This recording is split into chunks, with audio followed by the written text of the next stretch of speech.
रहीम। आज का जो हमारा टॉपिक है एंटीबायोटिक्स। तो आज हम डिस्कस करेंगे एंटीबायोटिक क्या है और ये क्या वर्क करता है बॉडी के अंदर से। तो हम सबसे पहले जो एंटीबायोटिक है तो हम इसका ये लिखते हैं anti mean against bio mean life. So antibiotics और chemical substance used to kill और inhibit the growth of bacteria. ये एंटीबायोटिक्स हमारे पास एक केमिकल सब्सटेंस है जो हम इस्तेमाल करते हैं उन बैक्टीरिया के खिलाफ जो हमारे बॉडी के अंदर कोई डिजीज या कोई इन्फेक्शन काज करता है, या तो उसको किल करता है या इसकी जो ग्रोथ है उसको इनहिबिट करता है, यानी इसकी जो ग्रोथ है उसका रोकथाम कर देता है, उसका जो ग्रोथ है वो स्टॉप करवा देता है बैक्टीरिया का जो ग्रोथ होते हैं। तो ये पहले दफा अलेक्जेंडर फ्लेमिंग ये एक साइंटिस्ट है, इसने डिस्कवर किया था एंटीबायोटिक्स को डिस्कवर किया था। फर्स्ट एंटीबायोटिक जो हमारे पास है वो पेनिसिलिन है और ये 1928 में हमारे पास डिस्कवर हुआ था। और ये अलेक्जेंडर हमारे पास टू पार्ट्स में डिवाइड किया गया है। एक को हम बैक्टीरियोसाइडल कहते हैं और दूसरा हमारे पास है बैक्टीरियोस्टैटिक्स। तो बैक्टीरियोसाइडल का मतलब है किल करना, बैक्टीरिया को किल करना, और बैक्टीरियोस्टैटिक्स का मतलब है टू स्टॉप द ग्रोथ।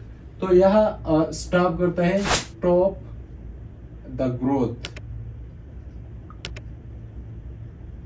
जो बैक्टीरिया का ग्रोथ होते हैं उसको स्टॉप करवा देते हैं, आगे नहीं बढ़ता।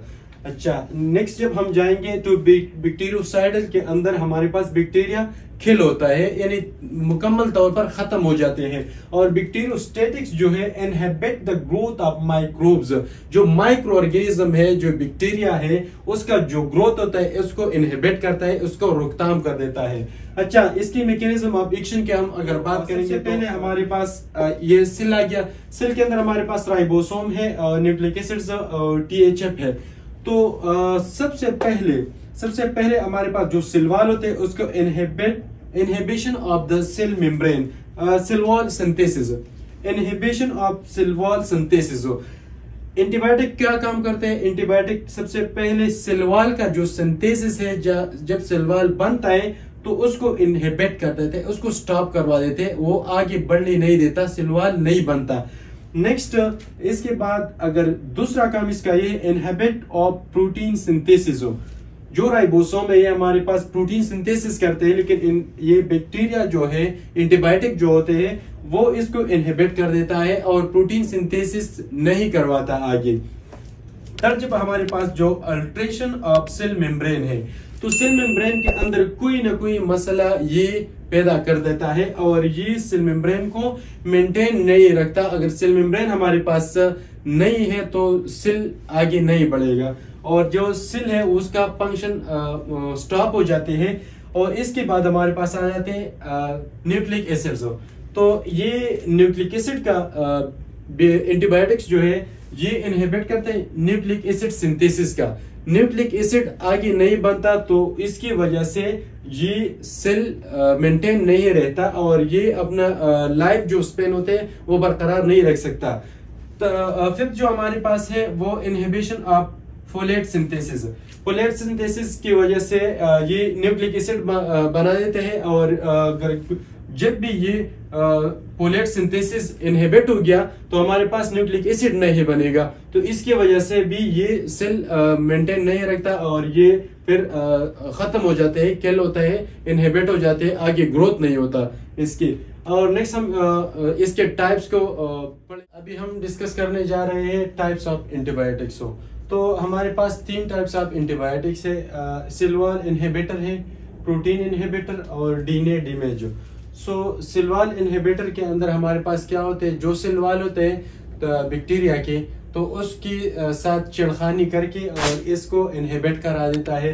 दूसरा प्रोटीन इनहिबिटर जो है तो इसको इनहिबिट करते हैं, जो प्रोटीन होते हैं बैक्टीरिया के अंदर जो प्रोटीन होते हैं तो इसको इनहिबिट कर देते हैं, इसको स्टॉप करा देते हैं और प्रोटीन बनने नहीं देता है। तीसरा जो हमारे पास है डीएनए डैमेज। सो डीएनए ये जो बैक्टीरिया के अंदर होते हैं तो उसको बनने नहीं देता और ये खराब करके तो फिर जब ये खराब हो जाते तो फिर हमारे पास जो बैक्टीरिया का सेल वाले जो बैक्टीरिया है वो आगे नहीं बढ़ता, अपना प्रोडक्शन नहीं करवा देता है। अच्छा, ये stop bacteria from building protective cell wall. अच्छा, ये सेल वॉल जो इनहिबिटर है, ये बैक्टीरिया के जो प्रोटेक्शन है सेल वॉल, उसको स्टॉप करवा देते हैं और ये खराब कर देते हैं। प्रोटीन इनहिबिटर में डिस्टर्ब बैक्टीरियल प्रोटीन प्रोडक्शन, जो बैक्टीरिया है उसको डिस्टर्ब करवा देते हैं, डिस्टर्ब करके इसका जो प्रोडक्शन है उसको स्टॉप करा देता है और जो प्रोटीन है वो बनने नहीं देता। जो डीएनए डैमेज है तो वो बैक्टीरियल डीएनए जो है ना वो खराब हो जाते हैं और जो रिप्लिकेशन है वो नहीं बनता फिर आगे। नेक्स्ट एंटीबायोटिक्स जो टॉपिक्स है, टाइप्स है, तो सेल वॉल है, सेल वॉल इनहिबिटर है। सेल वॉल इनहिबिटर जो है वो हमारे पास फिर अलग दो टाइप्स में डिवाइड किया गया, लेक्टेमेज और नॉन लेक्टेमेज। जो सेकंड नंबर पे है प्रोटीन इनहिबिटर, तो ये भी टू टाइप्स में हमने डिवाइड किया है, एक 30S राइबोसोम है और दूसरा जो है 50S राइबोसोम है। डीएनए डैमेज जो है वो भी हमने टू टाइप्स में हमने डिवाइड किया है, एक हमारे पास है न्यूक्लिक एसिड डिस्ट्रप्टर और दूसरा है पॉलिक एसिड इनहिबिटर। तो ये हमारे पास एंटीबायोटिक का टाइप्स है और फर्दर हम इसको डिस्कस कर देते हैं। बीटा लैक्टेमेज, तो बीटा लैक्टेमेज का काम क्या है, ये जो हमारे पास बैक्टीरिया होते हैं इसकी सेल वॉल को इनहिबिट कर देते हैं, यानी इसको सेल वॉल को बनने नहीं देता। अच्छा, तो ये हमारे पास जो बीटा लैक्टेमेज है तो ये 5 पार्ट्स में डिवाइड किया है। एक है पेनिसिलिनस, दूसरा है सेफलोस्पोरिन्स, कार्बापेनिम्स, मोनोबैक्टेमेज, बीटा लैक्टेमेज इनहिबिटर। सो इसको वन बाय वन हम एक्सप्लेन कर देते हैं।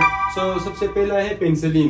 पेनिसिलिन का जो सफिक्स है वो सिलीन से पे खत्म हो जाते हैं, यानी जिस भी एंटीबायोटिक के आखिर में ये सिलीन आएगा तो ये हमारे पास पेनिसिलिन ग्रुप के साथ इसका ताल्लुक होगा। सो ये पेनिसिलिन का काम क्या है, ये हमारे पास एंटीबायोटिक है और ये prevent bacteria forming cell wall synthesis. यहाँ पर जो सेल वॉल है वो बनने नहीं देंगे, बैक्टीरिया के अंदर जो सेल वॉल होते हैं तो उसको ये बनने नहीं देता, ये प्रिवेंट कर देता है। सो इसका जो सिंथेसिस होता है उसको स्टॉप करवा देते हैं। मैकेनिज्म ऑफ एक्शन की अगर हम बात करें, सो इसका मैकेनिज्म ऑफ एक्शन कुछ इस तरह का है कि inhibit enzyme for sale wall synthesis. जो एंजाइम रिलीज होता है जो सेल वॉल बना देता है, सो उसको इनहिबिट कर देता है, उस वाले एंजाइम को स्टॉप करवा देता है जिसकी वजह से सेल वॉल बनता है। जब बैक्टीरिया के अंदर ये सेल वॉल, ये वाला एंजाइम, जब बैक्टीरिया के अंदर ये एंजाइम नहीं रिलीज होता, सो इसकी वजह से सेल वॉल हमारे पास नहीं बनता। सो बस ये अटैक करता है सेल वॉल के ऊपर और ये सेल वॉल होता है का उसको इनहिबिट कर देता है, यानी उसको बनने नहीं देता। नेक्स्ट जो है weaken the cell the wall causing rupture and bacterial cell death. अच्छा, दूसरा काम इसका क्या है कि ये जो वॉल होता है सेल वॉल जिसको हम कहते हैं बैक्टीरिया की, तो इस वाले वॉल को ये कमजोर बना देता है और फिर जब कमजोर बन जाते हैं तो ये रप्चर हो जाते हैं, यानी ब्रस्ट हो जाते हैं और जो बैक्टीरिया का सेल है वो डेथ हो जाता है। सो इसी वजह से ये आगे जो सेल वॉल है वो नहीं बनने देता और जब सेल वॉल नहीं बनता तो हमारे पास बैक्टीरिया का जो प्रोडक्शन है, जो सेल और बन जाते हैं, सो वो नहीं बनेगा। सो ये क्या कर देता है, ये जो सेल होता है उसको, जो वॉल है सेल का जो वॉल होता है उसको रप्चर करा देता है। जब रप्चर हो जाएगा सो सेल हमारे पास नहीं रहेगा और जब सेल नहीं रहेगा तो बैक्टीरिया कंटिन्यूस सरवाइव नहीं कर सकता। अच्छा, बीटा लैक्टेमेज अगर एग्जांपल की हम बात करें, सो बीटा जो लैक्टेमेज है इसमें हमारे पास 3 किस्म की पेनिसिलिन है, एक अमोक्सिसिलिन है, दूसरा पेनिसिलिन जी है और तीसरा हमारे पास एम्पिसिलिन है। सो अमोक्सिसिलिन हम कौन सी वाली कंडीशन या कौन सी वाले इन्फेक्शन में यूज कर सकते हैं, अगर ईयर के अंदर कोई इन्फेक्शन आ गया तो इसमें भी हम अमोक्सिसिलिन देते हैं। अगर साइनोसिस के अंदर कोई इन्फेक्शन आ गया, हमारे जो नाक के अंदर जो साइनोसिस बनी है, अगर उसके अंदर कोई इन्फेक्शन या इन्फेक्शन हो गया सो उसमें भी हम ये अमोक्सिसिलिन देते हैं। और तीसरा, अगर हमारे थ्रोट के अंदर कोई इन्फेक्शन हो गया तो उसमें भी हम अमोक्सिसिलिन जो पेनिसिलिन ग्रुप से ताल्लुक रखते हैं, सो ये वाला हम इसको सेलेक्ट करते हैं और इसमें ये दे सकते हैं। दूसरे नंबर पर हमारे पास जो आता है पेनिसिलिन जी। तो पेनिसिलिन जी हम टॉन्सिलाइटिस में दे सकते हैं। अगर किसी के टॉन्सिल में इन्फ्लेमेशन हो गया तो उसमें भी हम जो पेनिसिलिन जी वाला है ये हम देते हैं। स्कारलेट प्योर में हम ये जो पेनिसिलिन जी है तो ये स्कारलेट प्योर में भी हम दे सकते हैं। और तीसरे नंबर पर डेंटल इन्फेक्शन में, अगर दांतों के अंदर कोई इन्फेक्शन हो गया तो उसमें भी हम पेनिसिलिन जी देते हैं। इसके बाद हमारे पास एम्पिसिलिन आता है। तो एम्पिसिलिन अगर ब्लैडर के अंदर कोई इन्फेक्शन हो गया, हमारे जो यूरिन जहां पर जमा होते हैं जो ब्लैडर है, तो उसके अंदर अगर कोई इन्फेक्शन हो गया तो उसमें इसी कंडीशन में हम एम्पिसिलिन को प्रिपेयर कर देते हैं और वो वाला दे सकते हैं। दूसरे नंबर पर मेनिंजाइटिस, अगर मेनिंजस लेयर के अंदर कोई इन्फ्लेमेशन हो गया और कोई इन्फेक्शन काज हो गया तो उस वाली कंडीशन में भी हम एम्पिसिलिन देते हैं। तीसरे नंबर पर अगर गैस्ट्रोइंटेस्टाइटिस में अगर कोई इन्फेक्शन हो गया तो इसी दौरान हम ये एम्पिसिलिन वाला जो पेनिसिलिन ग्रुप के साथ ताल्लुक रखता है तो हम इसको प्रिपेयर कर देते हैं और ये एम्पिसिलिन उसी में कंडीशन में देते हैं। इसके बाद हमारे पास आता है सिल्वाल इनहिबिटर। तो सिल्वाल इनहिबिटर के अंदर हमारे पास हम डिस्कस करते हैं बीटा लिक्टामेज। बीटा लिक्टामेज के अंदर क्या होते हैं, हमारे पास 2 टाइप्स होते हैं। एक प्रीफिक्स होते हैं बिफोर द वर्ड और एक सफिक्स होते हैं आफ्टर द वर्ड। सो जिस भी लफ्ज से पहले सिप या सिफा ये आ गया तो ये हमारे पास इस बीटा लिक्टामेज इनहिबिटर को। सो इसके अंदर क्या होते हैं, बीटा लिक्टामेज के अंदर break down cell wall effective against resistance bacteria. अच्छा, ये जो सिल्वाल होते हैं इसको ब्रेक डाउन कर देते हैं और जो रेजिस्टेंट है बैक्टीरिया के खिलाफ एक को इफेक्टिव बना देते हैं। इसका जो रेजिस्टेंट है वो बरकरार रखते हैं, वो बढ़ने की कोशिश करते हैं, जिसकी वजह से जो बैक्टीरिया का सिल्वाल है वो नहीं बन पा रहा और ये डिस्ट्रॉय हो जाते हैं। अच्छा, ये डिराइव हो गया था फंगस से, एक्रोमोनियम, इससे ये डिराइव हो गया है। मैकेनिज्म ऑफ एक्शन इसका क्या है, मैकेनिज्म ऑफ एक्शन इसका हमारे पास ये है कि block enzyme involve in cell wall formations lead to weaken wall and cell death. अच्छा, सो इसका मैकेनिज्म ऑफ एक्शन की अगर हम बात करें तो ये वो इस एंजाइम को ब्लॉक कर देता है जो हमारे पास सिलवाल बना देता है। सो जब सिलवाल फॉर्मेशन हो जाते हैं तो ये एंजाइम जो है ये उस सिलवाल को कमजोर बना देते हैं और वो बनने नहीं देता। सो इसकी वजह से क्या हो सकता है, जो हमारे पास ये वॉल है ये कमजोर हो जाएगा और इसकी वजह से इसका जो सेल है इसका डेथ हो जाएगा। अच्छा, अब हम क्लासिफिकेशन करते हैं सेफलोस्पोरिन्स की। तो सेफलोस्पोरिन्स की जब हम क्लासिफिकेशन करते हैं तो इसमें हमारे पास 5 जनरेशन आते हैं। तो पहला जनरेशन जो है, फर्स्ट जनरेशन हमारे पास सिप्रोक्सिल, सिप्रोट्राइजिन, ये किस चीज के लिए हम ग्राम पॉजिटिव बैक्टीरिया के लिए यूज करते हैं। सेकंड जनरेशन की अगर हम बात करें तो ये हमारे पास सिपाक्लोर या सिपाक्सिटिन एंटीबायोटिक्स है हमारे पास सेकंड जनरेशन के, और ये यूज होते हैं फॉर ब्रॉड स्पेक्ट्रम्स। ये ग्राम पॉजिटिव और ग्राम नेगेटिव बैक्टीरिया दोनों में काम करते हैं, तो इसलिए इसको ब्रॉड स्पेक्ट्रम भी इसको बोल सकते हैं। थर्ड जनरेशन जो हमारे पास है, इसमें हमारे पास जो एंटीबायोटिक है तो सेपाडाइनर और सेपाक्साइम है। सो ये यूज होते हैं ग्राम नेगेटिव बैक्टीरिया में। जो भी ग्राम नेगेटिव बैक्टीरिया है इसके खिलाफ ये जो हमारे पास ये एंटीबायोटिक है ये काम करते हैं। इस तरीके से अगर हम जाते हैं फोर्थ जनरेशन पे, तो फोर्थ जनरेशन में हमारे पास मौजूद है सिपाक्जिपाइन और सिपापायरोम। तो ये यूज होते हैं सुडोमोनास के लिए, ये सुडोमोनास में बेस्ट वर्क करते हैं ये वाला जो एंटीबायोटिक है। और पेप जनरेशन की अगर हम बात करें तो पेप जनरेशन में हमारे पास है एलिन और सेप्ट्रोबाइफ्रोल है।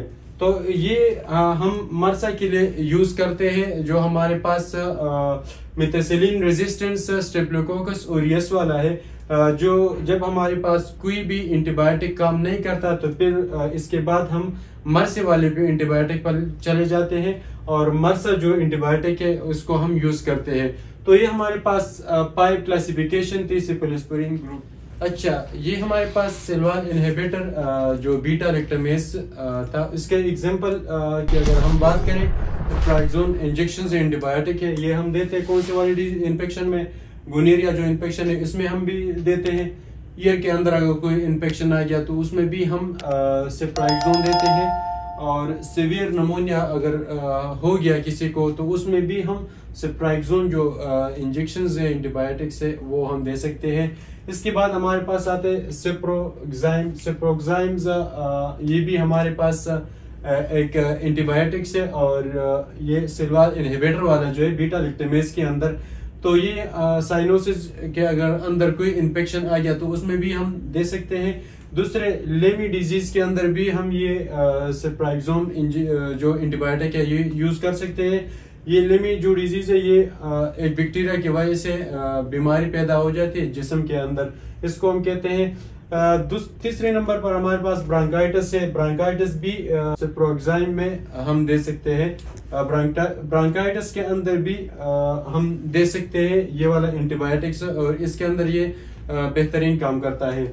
इसके बाद हमारे पास है सिफलाक्सिन। सिफलाक्सिन ये हमारे पास वो एंटीबायोटिक है जो स्किन की इन्फेक्शन के लिए हम यूज करते हैं। अगर हमारे स्किन के ऊपर कोई भी इन्फेक्शन हो गया तो इसके अंदर ये सिफलाक्सिन जो एंटीबायोटिक है ये बेस्ट वर्क करता है। इसके बाद ये सिफलाक्सिन जो है ये ट्रांसलाइटिस वाले पेशेंट को हम देते हैं ये वाला जो एंटीबायोटिक है सिफलाक्सिन। सो ये ट्रांसलाइटिस में भी बेहतरीन काम करता है। इसके बाद यूटीआई हमारे पास जो है यूरिनरी ट्रैक इन्फेक्शन हो, अगर हमारी यूरिनरी ट्रैक इन्फेक्शन के अंदर कोई इन्फेक्शन हो गया तो इसमें भी हम सिफलाक्सिन वाला जो एंटीबायोटिक है ये इस्तेमाल करते हैं और इसके जो रिजल्ट है वो बहुत अच्छा रिजल्ट आते हैं। तो इसी वजह से हम ये सिफलाक्सिन वाला जो एंटीबायोटिक है ये हम यूटीआई में जो एंटीबायोटिक है तो इससे पहले डॉक्टर डायरेक्ट एंटीबायोटिक को प्रिस्क्राइब नहीं करता। सबसे पहले कल्चर टेस्ट करवा देते हैं। कल्चर टेस्ट के बाद पता चलता है कि कौन सा वाला बैक्टीरिया ग्राम पॉजिटिव है या ग्राम नेगेटिव है या कोई ब्रॉड स्पेक्ट्रम ऐसा है। तो उसी में फिर डॉक्टर प्रिस्क्राइब करते हैं कि आपने कौन से वाले एंटीबायोटिक इसके अंदर यूज करना है। और एंटीबायोटिक का एक काम आपने ये करना है कि जब भी आप कोई भी एंटीबायोटिक लगाते हो तो इससे पहले टेस्ट डोज लाजिमी है। पेशेंट का आपने टेस्ट डोज करना है। टेस्ट डोज का फायदा यह होता है कि अगर पेशेंट को कोई भी एलर्जी है तो इस वाले एंटीबायोटिक से तो वो विद इन 5 या 15 सेकंड के अंदर वो आपको जाहिर होगा कि इस वाले जो एंटीबायोटिक है इससे इन्फेक्शन काज होता है इस वाले पेशेंट को। तो उसमें हम फिर नहीं देते और फिर वो दूसरा कोई एंटीबायोटिक दे देते हैं। और जब भी एंटीबायोटिक लगाते हो तो आपने बहुत स्लो लगाना है क्योंकि एंटीबायोटिक है और ये बहुत जल्द रिएक्शन करवा देता है। रेशेस वगैरह स्किन के ऊपर आ जाते हैं और अर्टिकेरिया हो सकता है इसकी वजह से क्योंकि ये रिएक्शन करा देता है। सो आपने इन चंद बातों का आपने ध्यान रखना है। इसके बाद आपने एंटीबायोटिक को इस्तेमाल करना है। अगर आप आईवी से देते हो तो स्लोली इसको देना है और जब भी आप आईवी से देते हो तो जब एंटीबायोटिक खत्म हो जाते हैं इसके बाद आपने 3 cc या 2 cc नॉर्मल सलाइन इसकी आईवी में पुश करना है क्योंकि ये फिर जो आईवी किनौला होते हैं उसको ब्लॉक कर देता है। तो आपने ऐसे नहीं छोड़ना है कि आपने सिर्फ एंटीबायोटिक लगा दिया और उसको छोड़ दिया। एंटीबायोटिक जब लग गया तो इसके बाद आपने 2 cc नॉर्मल सलाइन आईवी में देना है क्योंकि हमारे पास आईवी फिर खराब नहीं होता, 2-3 दिन के लिए चल जाते हैं। इंशाल्लाह जो नेक्स्ट टॉपिक है वो हम कल पढ़ाएंगे। वो सेकंड पार्ट में हम इस बाकी जो वीडियो सेकंड पार्ट में हम एक्सप्लेन करेंगे। Thank you so much for watching me.